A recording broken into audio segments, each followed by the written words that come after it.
गौरव ठाकुर नाम तो सुना ही होगा। लेकिन ध्रुव राठी का तो 200 करोड़ से भी ऊपर है और ये बात उसको अच्छे से पता है। वाह क्या सीन है, वाह क्या सीन है। सीबीआई बिहार के सीएम लालू यादव को एक्यूज बना दे कि लालू यादव ही जिम्मेदार हैं इस चारा घोटाला के लिए। ये है यूट्यूब के जज, इसका वही काम है जहां वजन वहां भजन। आज के टाइम पर ये देश का दुर्भाग्य है, खिलाड़ियों की ऐसी हालत आ गई है और ये 2 कौड़ी के पत्रकार ये आजकल सवाल उठाने लगे हैं। तो आज की इस वीडियो में हम बात करने वाले एक ऐसे इंजीनियर की जो कि हिस्ट्री, जियोपॉलिटिक्स, फॉरेन पॉलिसी, क्या आपने ऐसा कोई इंजीनियर देखा है? इंजीनियर तो आपने देखे होंगे जैसे कि बुआसिर बिहार, या फिर बात करें अंधभक्त इंजीनियर की, वैसे भी नाम के आगे लगाने से इंजीनियर थोड़ी हो जाता है। आज की इस वीडियो में हम एक न्यूट्रल ढोंगी के बारे में बात करेंगे जो कि न्यूट्रल होने का दिखावा करते हैं। आज की ये वीडियो काफी इंटरेस्टिंग है और ये वीडियो स्पेशल है क्योंकि आज की इस वीडियो में आप देखोगे हमारा 2024 से लेकर 2026 तक का सफर कि कैसे हमने किन किन गोदी यूट्यूबर्स को एक्सपोज किया, और इस वीडियो में हम आपको वही क्लिप दिखाने वाले हैं। आजकल 10-12 साल के बच्चे ये ऐसे ध्रुव भाई की वीडियो आ गई, ध्रुव राठी ने बोला तो सच बोला। सही कहा तूने अलविस, आई एग्री विद यू। दोस्तों आप लोग देख सकते हो इसको, क्योंकि ध्रुव भाई की वीडियो तो बच्चे भी देखते हैं स्कूलों में और उन बच्चों को टीचर बोलते हैं कि ध्रुव भाई की वीडियो देखा करो। लेकिन तेरी तो बहुत सारी ऐसी वीडियोज हैं जो कि तू घर वालों के साथ बैठकर भी नहीं देख सकता और वो वीडियो पब्लिश है और तू एक्सपेक्ट करता है कि पब्लिक तेरी वो वीडियो जरूर देखे क्योंकि उन पर कोई रेस्ट्रिक्शन तो है नहीं। वो वीडियो अंकल आंटी के साथ बैठकर देख। के आदमी हैं, ये अपने व्यूज के लिए कभी भी अपनी विचारधारा बदल सकते हैं। इन्होंने अपने एक पॉडकास्ट में कहा था कि इनका फेवरेट कॉमेडियन समय रैना है। अभी हमको समय रहना बहुत पसंद है। हाँ वो भी अच्छा है, वो पर थोड़ा सा वैसा कॉमेडी करता है। कैसे? Dark comedy. और जब समय रैना के एक वीडियो के कारण उनका विरोध होने लगा तो व्यूज के लिए मिश्रा ने एक 13 मिनट की वीडियो और एक 17 मिनट की वीडियो अपलोड कर दी। इन वीडियोज में मिश्रा जी ने कहा कि ऐसे कंटेंट को तालियां नहीं बल्कि तमाचा मिलना चाहिए। ऐसे कंटेंट पर ताली नहीं तमाचा चाहिए। और खास बात ये दोस्तों, इनको ये सब कुछ पहले से ही पता था कि समय रैना स्टार्टिंग से ही एडल्ट कंटेंट बना रहे हैं। जिस वीडियो में मिश्रा जी कह रहे थे कि समय रैना मेरे फेवरेट कॉमेडियन है, उस समय भी मिश्रा जी अच्छे से जानते थे कि समय रैना एडल्ट कंटेंट बनाते हैं। बावजूद इसके भी इन्होंने उस टाइम तो बोल दिया कि फेवरेट कॉमेडियन है, लेकिन जब लोगों ने विरोध किया उस टाइम अपनी विचारधारा ही बदल ली। तब कहते कि ऐसे कंटेंट को तालियां नहीं बल्कि तमाचा मिलना चाहिए। लेकिन मिश्रा ने ये चीज उस टाइम नहीं सोची जब समय रैना को अपना फेवरेट कॉमेडियन बता रहे थे। शुभांकर मिश्रा कई लोगों को बिल्कुल सिंपल, जेन्युइन और एक क्लासिकल इंसान लगते हैं, लेकिन कई लोग नहीं जानते कि ये इंसान कैसी लैंग्वेज का यूज करता है। एक पॉडकास्ट में शुभांकर मिश्रा आपने 4 करोड़ का घर लिया, लोगों को आपसे इंस्पिरेशन लेना चाहिए। इस साल की उम्र में अगर आपके 13 मिलियन फॉलोअर हो जाते हैं, आप 4 करोड़ का, अगर ये भी गूगल में सही है 4 करोड़ का आप घर खरीद के लगाते हैं तो दुनिया को आपसे इंस्पिरेशन लेनी चाहिए। ये कहना चाहिए कि यार इसकी तरह बनो। जबकि शुभांकर मिश्रा अच्छे से जानते हैं कि अंजलि अरोड़ा में कुछ भी टैलेंट नहीं है। ना वो सिंगिंग अच्छे से जानती, ना वो पेंटिंग अच्छे से जानती, ना ही वो एक्टिंग अच्छे से जानती, और एक ही चीज करना जानती हैं जो कि सॉफ्ट पोर्न के बिल्कुल क्लोज है। भाई साहब इंडिया के साइंटिस्ट को छोड़कर, IPS IAS को छोड़कर, ओलंपिक मेडलिस्ट को छोड़कर एक इंस्टाग्राम की नचनिया से इंस्पायर होने की सलाह देते हैं। देखो ऐसे हैं हमारे देश के न्यूज एंकर, और इससे क्या असर पड़ता है? जो बच्चे UPSC और मेंस के एग्जाम के लिए तैयारी कर रहे हैं या फिर अदर एग्जाम के लिए तैयारी कर रहे हैं, उन पर क्या असर पड़ेगा? वो सोचेंगे कि हमारे से ज्यादा इज्जत तो इनकी है। सच बात तो ये है कि शुभांकर मिश्रा को वीडियो अपलोड करने की इतनी जल्दी होती है कि कभी कभी बिना जांच पड़ताल के, बिना किसी डीप रिसर्च के वीडियो अपलोड कर देते हैं। जैसे कि ज्योति मल्होत्रा पर बिना किसी जानकारी के 13 मिनट के आसपास वीडियो अपलोड कर दिया और बाद में वो डिलीट किया, और उसका टाइटल था ज्योति मल्होत्रा बेगुनाह या गद्दार। इस वीडियो में भी शुभांकर मिश्रा ने नहीं माना कि ज्योति मल्होत्रा से गलती हुई है। इसके अपोजिट इससे पहले वाला वीडियो डिलीट कर देते हैं और माफी भी नहीं मांगते। इनका हर बार का यही काम है, माफी मांगने की बजाय वीडियो को ही हटा देते हैं। वोट चोरी को लेकर शुभांकर मिश्रा ने जो वीडियो बनाया था, वो वीडियो क्वेश्चन पूछने के लिए नहीं बल्कि बातों को घुमाने के लिए बनाया गया था। इस वीडियो में भाई ने 4 सवाल पूछे कि राहुल गांधी ने जो इलेक्शन कमीशन पर आरोप लगाए हैं वो क्या सही है? दूसरा, बिहार के SIR में कोई गड़बड़ है? तीसरा, क्या EVM मशीन हैक हो सकती है? और चौथा, क्या चुनाव आयोग प्रयोग निष्पक्ष है। और ये चारों सवाल इलेक्शन कमीशन से नहीं किए, बल्कि इन बातों को घुमाया गया। इन्हीं सवालों के माध्यम से गवर्नमेंट के पक्ष में शुभांकर मिश्रा ने पूरी सफाई दी। आपके पास तो जवाब नहीं है, चलो इसका जवाब मैं दे देता हूँ कि ईवीएम हैक हो सकती है या नहीं, क्या ईवीएम में गड़बड़ की जा सकती है। हरियाणा के पानीपत जिले के बुआना गाँव में 2022 में ग्राम पंचायत चुनाव हुए थे और उस इलेक्शन के दौरान सरपंच पद के प्रत्याशी मोहित 51 वोट से हार गए थे। मामला हरियाणा एंड पंजाब हाईकोर्ट चंडीगढ़ में गया, लेकिन वहां पर कोई सुनवाई नहीं हुई। बाद में सुप्रीम कोर्ट ने वो ईवीएम मशीन मंगवाई जिसमें वोटिंग की गई थी, और जब वोटों की गिनती दोबारा से की गई तो मोहित विनर निकले। 14 फरवरी 2023 को श्रद्धा वॉकर वाला केस होता है, जिसमें उसे पीसेस में कट करके और फ्रिज में लगा दिया जाता है आफ्ताब नाम के बंदे द्वारा। ट्विटर पे बहुत ज़्यादा हेट फैलती है इसके खिलाफ और ब्रेकिंग न्यूज़ बन जाता है। शायद ही कोई न्यूज़ पोर्टल होगा जिसने इसको कवर ना करा हो, लेकिन Dhruv Rathee pin drop silent, victim Hindu.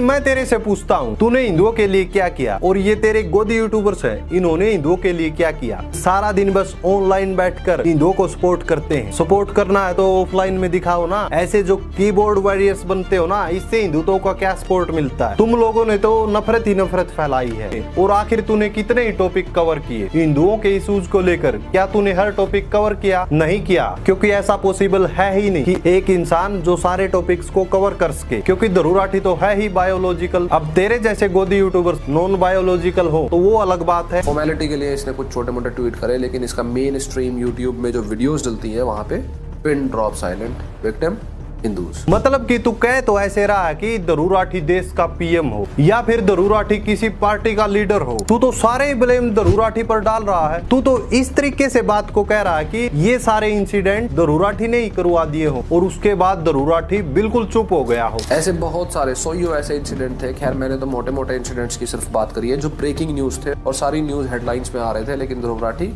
Pin drop silent, victim Hindus. India में 96 करोड़ हिंदू हैं और उन सभी का ब्लेम ये ध्रुव राठी पर डाल रहा है। अब ये खुद कह रहा है कि सोइयों ऐसे इंसिडेंट हुए हैं, तो तूने कितने टॉपिक कवर किए? ज्यादा से ज्यादा 2, 4, 6, 100 के 100 टॉपिक तो कवर नहीं कर पाया। ये बंदा ध्रुव राठी को बदनाम करने भाई फिर और बहुत कुछ करता है कि हिंदू फेथ में जो जो चीजें मिल सकती हैं जिन पे मजाक उड़ाया जा सकता है वो चीजें ढूंढ के लाता है। हालांकि उन वीडियोज को लेकर ध्रुव राठी बहुत बार सफाई दे चुके हैं, बहुत बार क्लियर कर चुके हैं उन चीजों को। चाहे वो बागेश्वर धाम की बात करनी हो, चाहे वो गोमूत्र की बातें करनी हो। इसके अकॉर्डिंग तो वो पाखंडी भी सच्चा जिसका विरोध प्रेमानंद जी और आचार्य प्रशांत जी जैसे लोगों ने किया है। और रही बात गोमूत्र की, तो तू भी टेस्ट किया करना डेली, तेरे को किसने मना किया है? फिर चाहे इसको लाइव आके बोलना हो कि बंदर भाग रहे हैं और रामायण सही नहीं हो सकती, उसका मजाक उड़ाना हो। फिर चाहे ट्रुथ अबाउट रामायण हो, राम सेतु को डिमीन करना हो। अरे भाई, उसका मतलब किसी धर्म को बदनाम करना नहीं था, बल्कि वो सारी साइंटिफिक बातें करना था। उसका फोकस था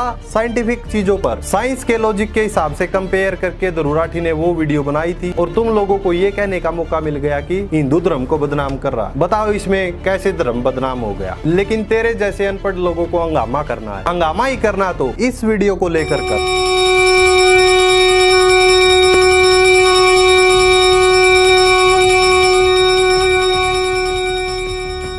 लेकिन अब इनको नहीं बोल रहा कि पाकिस्तान चले जाओ, क्योंकि तुझे पता है कि तोड़फोड़ करने वाले भी हिंदू थे, और ये जो रंगारंग प्रोग्राम करने वाले भी हिंदू ही थे, और रंगारंग प्रोग्राम देखने वाले भी हिंदू ही थे। इनको लेकर तेरी जुबान नहीं खुलेगी। ये जो पूरा फॉर्मूला है मुस्लिम वोट बैंक का अपीजमेंट करने का, उन्हें खुश करने का, ये हमारे देश में बहुत लंबे टाइम से चलता है और बहुत सारे पॉलिटिकल पार्टीज इस्तेमाल करती हैं। ऐसे बहुत सारे पॉलिटिशियंस हैं जिन्होंने इस मेथड का यूज करा है कि हिंदू फेथ की चीजों को उठा के उनका मजाक उड़ाओ, आपको एमएलए एमपी की टिकट मिल जाएगी। वाह भाई वाह। अरे भाई, बात तो तू कई पार्टीज की कर रहा, लेकिन जो मेन पार्टी थी उसका तो इसमें जिक्र किया ही नहीं, क्योंकि जो तेरे आका है वो भी तो ऐसे ही करते हैं ना। जो तूने ये फॉर्मूला बताया वो बिल्कुल इन पर स्टिक बैठता है। तूने तो सिर्फ राहुल और अखिलेश की फोटो दिखा दी, ममता बनर्जी की फोटो दिखा दी। ऐसे ही तो तुम ब्रेन वॉशिंग करते हो अंधभक्तों की, वन साइडेड चीज बताकर। अब आप बेसिक पॉइंट पे ये सोच के देखो कि भाई एक बंदा जो सिर्फ पॉलिटिकल क्रिटिक है, एजुकेटर है, वो इंसेसेंटली बिना रुके सिर्फ एक ही फेथ की चीजों को उठा उठा के क्यों ला रहा है? क्या रीजन हो सकता है उसके पीछे? क्योंकि उसके सब्सक्राइबर्स को ग्रो करने में उसका बहुत बड़ा हाथ है। अरे बड़ा मूर्ख इंसान है। बोल तो ऐसे रहा कि ध्रुव राठी का सारा ही चैनल इसी कंटेंट पर चल रहा है। अरे अपनी अंधभक्ति वाली आंखों को जरा खोल, और तब तुझे पता चलेगा कि ध्रुव राठी ने कितनी एजुकेशनल वीडियो बनाई है। जब सीबीआई डायरेक्टर के अपॉइंटमेंट पर सवाल उठा, सीधा ही नॉर्थ कोरिया और चाइना के ट्रिप पर ले गया। पीएम मोदी पर ऑपोजिशन ने कई बार एलिगेशंस लगाए कि वो टॉप एग्जीक्यूटिव बॉडीज जैसे सीबीआई में अपने लॉयलिस्ट्स को इंस्टॉल करते हैं।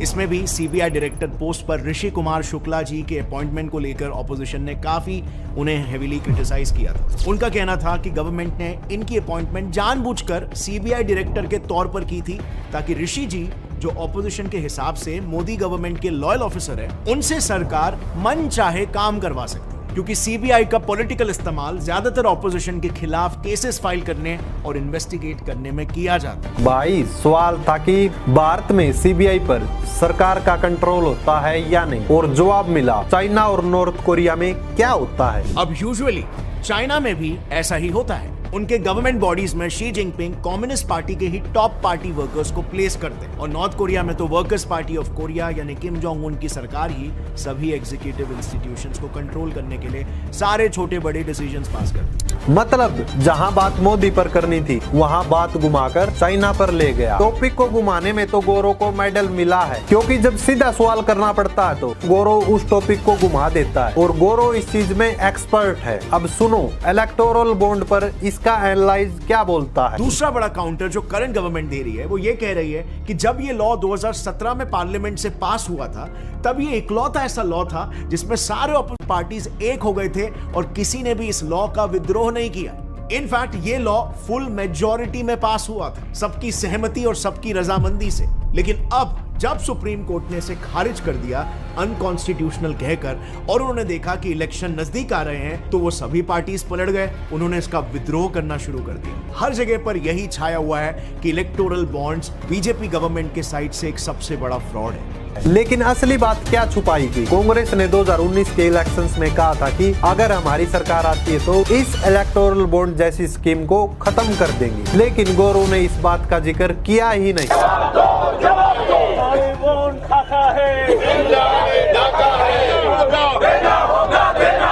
इलेक्टोरल बॉन्ड में घोटाला बंद करना होगा।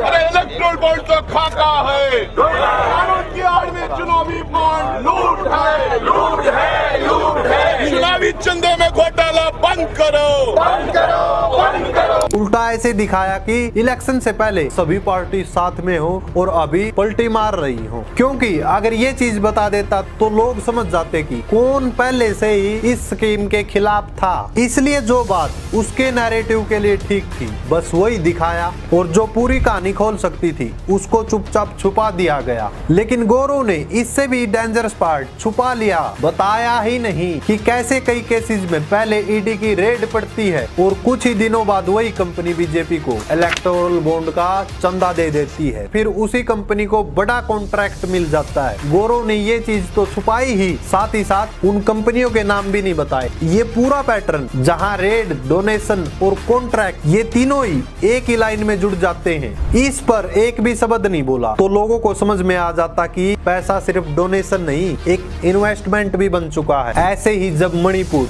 जहां पर रेप, मर्डर और ह्यूमन राइट्स का ग्रेव क्राइसिस था, वहां गौरव ठाकुर ने सरकार से सवाल करना तो छोड़ो बल्कि अलग अलग 2 वीडियो बनाकर गवर्नमेंट को डिफेंड करने की पूरी कोशिश की। तो ये बताना क्या कोई नॉर्मल प्रोटेस्ट में ऐसा होता है क्या? This is definitely abnormal and so are the reasons behind it. इस प्रोटेस्ट में आप मानो या ना मानो कुछ बहुत ही वायलेंट टेररिस्ट ऑर्गेनाइजेशंस का हाथ है। ये भारत को इनस्टेबलाइज करने का एक प्रोपेगेंडा है और पूरे इश्यू को लेबल कर दिया हिडन एजेंडा।